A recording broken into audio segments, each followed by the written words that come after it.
Good morning, everybody. Welcome back to editing a Vivaldi Violin Concerto every day with me, Adrian Chandler, director, artistic director even of La Serenissima, doing this to highlight the problems our musicians currently face, having lost all their work due to COVID-19. If you're feeling generous, and I'm sure you are, please do go and make a donation to our crowdfund, which we've set up to help our musicians. Today's work that we're looking at is RV 252, a concerto in E flat major.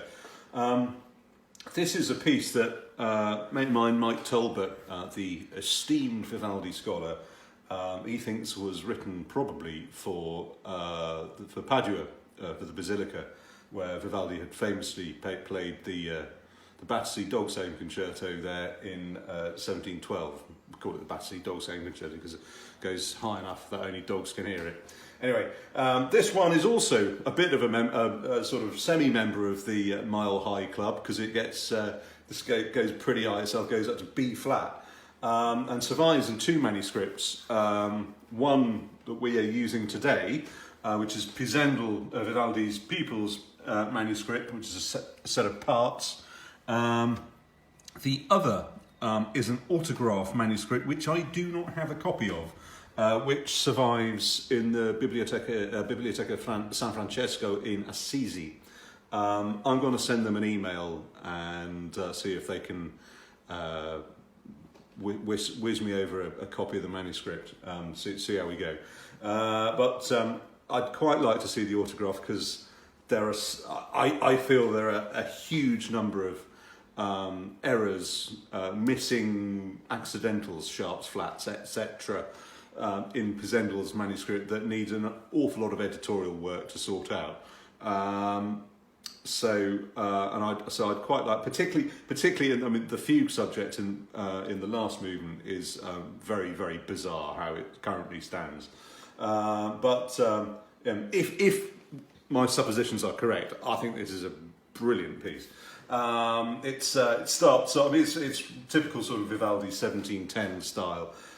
He's had 10 cups of coffee before he starts the piece, and he's absolutely buzzing. Here's the opening ritornello.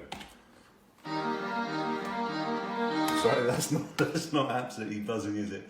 That was definitely decaffeinated coffee. You know, here's the illy version.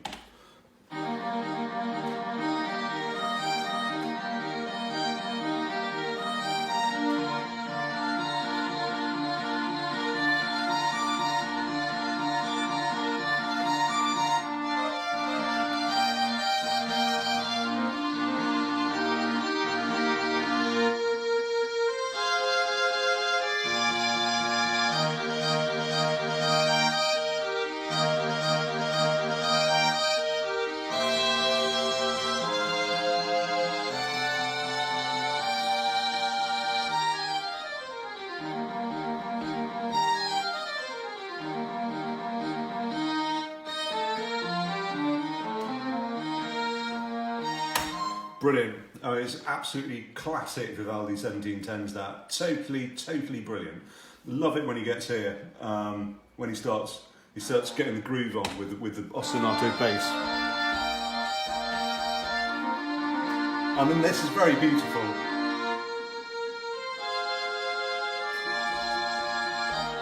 That's totally brilliant.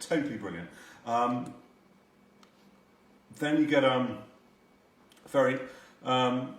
Really good opening solo. We'll join at bar 40.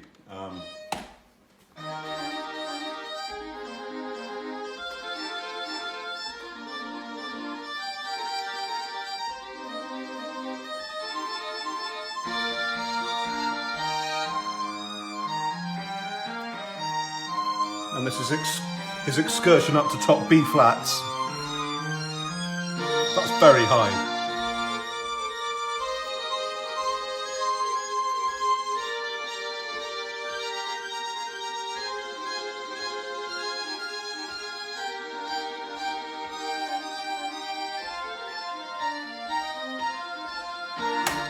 There you go. I love it at the end here. I mean, you know, so often we talk about how Vivaldi's brilliant with rhythm. If you look at the second violin part, the rhythm for the 2 bars preceding the re-entry of the ritornello here. He goes dum digga dum dum dum dum dum dum dum digga ding dum dum. A hat composer would have gone dum digga dum dum dum dum dum digga dum dum dum dum dum, which is quite, but he doesn't. He delays the introduction of the semiquavers, the 2 semiquavers in the second bar to the second beat, which really tightens everything up and sort of gives you a much more drive going in back into the ritornello. The slow movement is an interesting one because rather rarely we have a cello obligato. It's not a. It's still in an accompanimental role, but it kind of almost reminds me of the little cello obligato in the slow movement of Winter, where the cello sort of depicts the roaring fire. It's a very beautiful movement. So have a quick.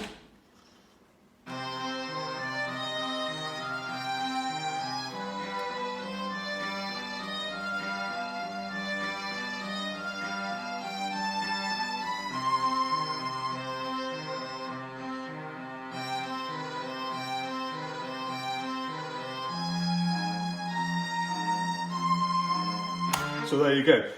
If Mike is right, and this is written for Padua, for the Basilica of San Antonio, that cello part was probably written for Vandini, who had been a colleague of Vivaldi's at the Pietà until around about 1720.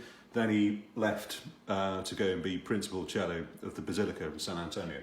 And his career, the second part of his career, he was Tartini's cellist. So it's quite an amazing career to have had, to have known both Vivaldi and Tartini. Amazing. And then rather rarely for a concerto or for a fiddle concerto, we have a fugue in the last movement. It's a slightly bonkers fugue, but I like it. It's very nice. Hold on. Let me just. Here we go.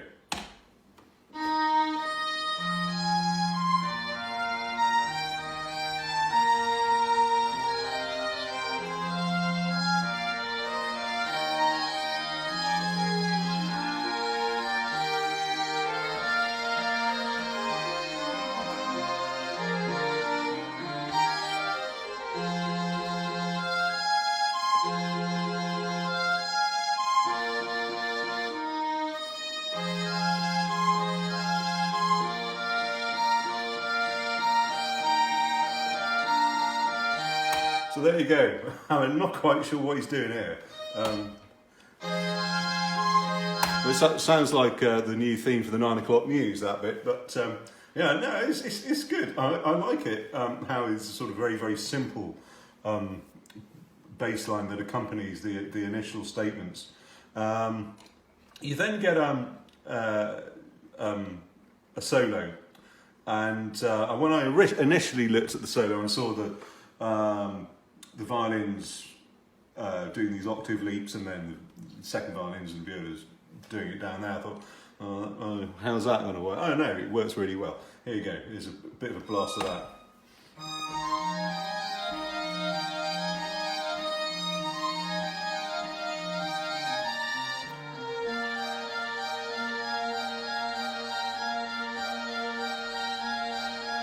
This is a bit where he's left all the accidentals out.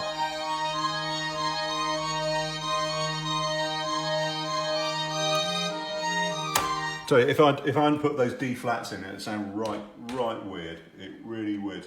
There's as usual, sometimes in concertos where he writes with a fugue, you get a sort of totally different ritornello at some place in the middle of the movement. I was just trying to. It was a G minor. Oh, it's a very good one.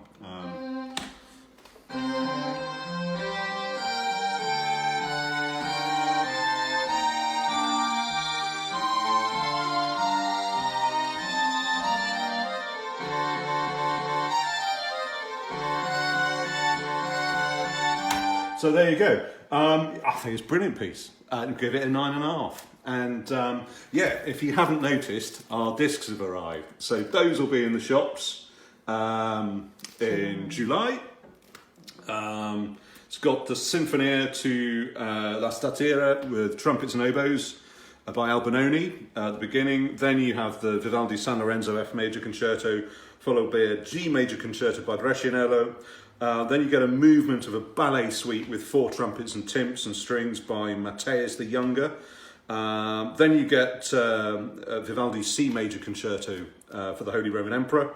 Then you get the late version of Vivaldi's RV 365 concerto, and then, and actually my favourite bit of the disc, and it's not Vivaldi, is there's a whole ballet suite from the third act of Caio Matteo Coriolano by Matthäus, which was a huge piece for 4 trumpets, timps, oboes, and extra time.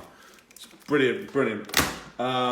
So there you go, and there's all the footy shirts I was telling you about. All right, so sign up and get your copy. Anyway, tomorrow, E major concerto RV 264.